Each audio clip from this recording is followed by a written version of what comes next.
नमस्कार दोस्तों, स्वागत है आपका अपने ही चैनल टेली फिल्मी में। अमेजॉन प्राइम ने अपनी अपकमिंग फिल्म की अनाउंसमेंट कर दी है। जी हाँ दोस्तों, तो आज हम बात करेंगे अमेजॉन प्राइम की अपकमिंग फिल्म सरदार उधम सिंह के बारे में। डिस्कस करेंगे उसकी सारी अपडेट्स को लेकर। तो बात करेंगे हम उसकी स्टोरी, स्टारकास्ट, रिलीज डेट और ट्रेलर के बारे में। Sardar Udham Singh is an upcoming Indian Hindi language biographical film होने वाली है। उसे डायरेक्ट किया है सुजीत सिरकार ने और उसे प्रोड्यूस किया है राइजिंग सन फिल्म्स एंड किनो वर्क्स ने।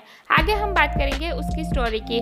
उधम सिंह एक क्रांतिकारी स्वतंत्र सेनानी जो 1919 में अमृतसर में हुए जलियांवाला बाग हत्याकांड का बदला लेने के लिए लंदन में माइकल और डायर की हत्या के लिए जाने जाते हैं। विक्की कौशल की आगामी फिल्म सरदार उधम सिंह का ट्रेलर रिलीज होते ही एक बार फिर लोगों के देश के लिए अपनी जान पर खेलने वाले क्रांतिकारी शूरवीर को याद कर रहे हैं। सरदार उधम सिंह की जिंदगी पर बनी इस फिल्म में विक्की कौशल एक बार फिर जांबाज देशभक्ति भूमिका निभाने के लिए नजर आएंगे।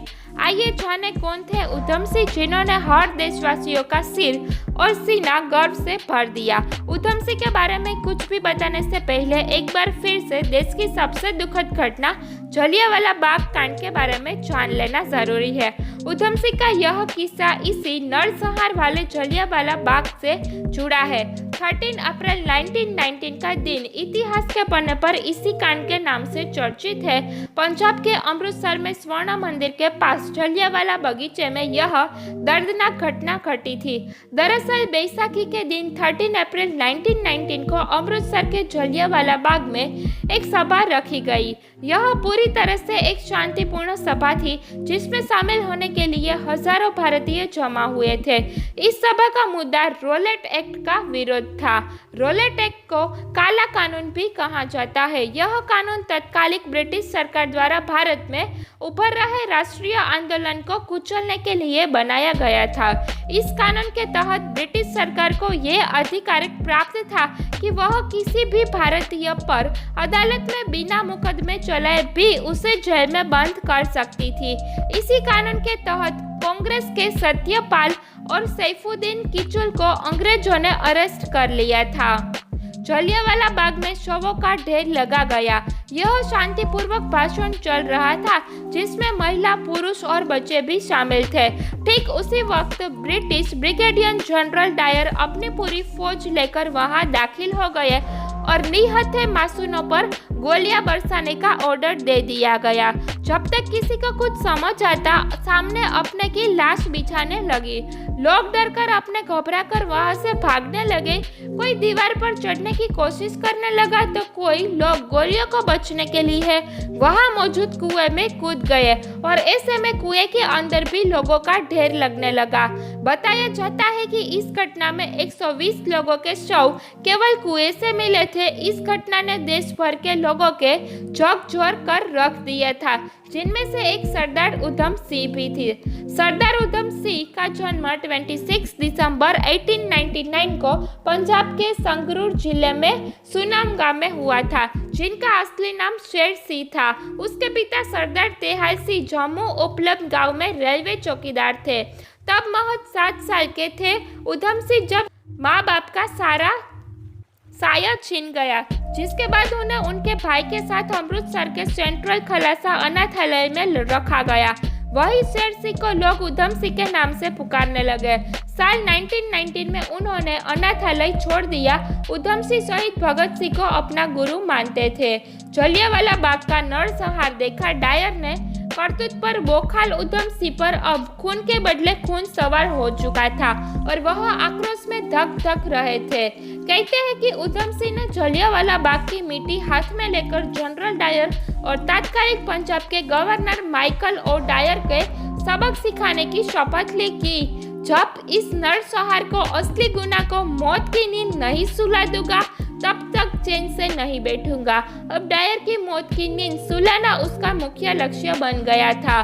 देश के इस नरसंहार का बदला लेने के लिए क्रांतिकारी उधम सिंह ने विदेश की तरफ रुख किया। साल 1920 में वे अफ्रीका पहुंचे। वह 1921 में नैरोबी के रास्ते संयुक्त राष्ट्र अमेरिका जाने की कोशिश की, लेकिन वीजा न मिलने के कारण ऐसा हो नहीं पाया और उन्हें स्वदेश लौटना पड़ा। हालांकि उन्होंने हार नहीं मानी और लगातार कोशिश करते रहे और आखिरकार 1924 में वह अमेरिका पहुंचने में कामयाब हो गए। वह यहां पहुंचकर अमेरिका में सक्रिय गदर पार्टी में शामिल हो गए और फिर क्रांतिकारी से मजबूत संपर्क मजबूत बनाते चले गए। उन्होंने फ्रांस, इटली, जर्मनी, रूस आदि कई देशों की यात्राएं करके क्रांतिकारियों को जोड़ा। साल 1927 में वह वापस भारत लौटे। भारत लौटकर उन्होंने भगत सिंह से मुलाकात की और इससे कुछ महीने बाद वह अवैध हथियारों और प्रतिबंधित क्रांतिकारी साहित्य के सहित पुलिस के हत्थे चढ़ गए। उन्होंने साल 2 साल नहीं बल्कि 5 साल की सजा हो गई। इस दौरान 1927 में जनरल डायर की मौत ब्रेन हेमरेज से हो गई। अब उधम सिंह की निगाहें माइकल फ्रांसिस और डायर पर थी। साल 1931 में उधम सिंह जेल से रिहा हुए। पुलिस की कड़ी निगाहें उन पर थी और उन्हें हर दिन हाजिरी देने के नाम पर काफी प्रताड़ित भी किया जाता था। इसी वजह से वह अमृतसर पहुंच गए और अपना नाम बदलकर मोहम्मद सिंह आजाद रख लिया। साल 1933 में पुलिस को झांसा देकर वही कश्मीर पहुंच गए और 1934 में वह इंग्लैंड पहुंचने में कामयाब हो गए। इंग्लैंड में उधम सिंह ने किराए पर एक घर लिया और जनरल डायर को मारने की तैयारी करने लगे। उधम सिंह को पता चला कि 13 मार्च 1940 को लंदन के क्रेवेस्टे हॉल में ईस्ट इंडिया एसोसिएशन और रॉयल सेंट्रल एशियन सोसाइटी का संयुक्त अधिवेशन होने जा रहा है, जहां माइकल और डायर भी आमंत्रित थे।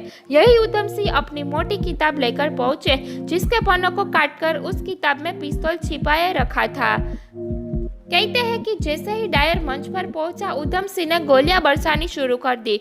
माइकल और डायर का सीना छलनी करने के बाद उधम सिंह के सीने में 21 साल से धकधकती ज्वाला शांत हो चुकी थी। उधम सिंह के इस हमले को देखकर हर लोग सन्न रह गया।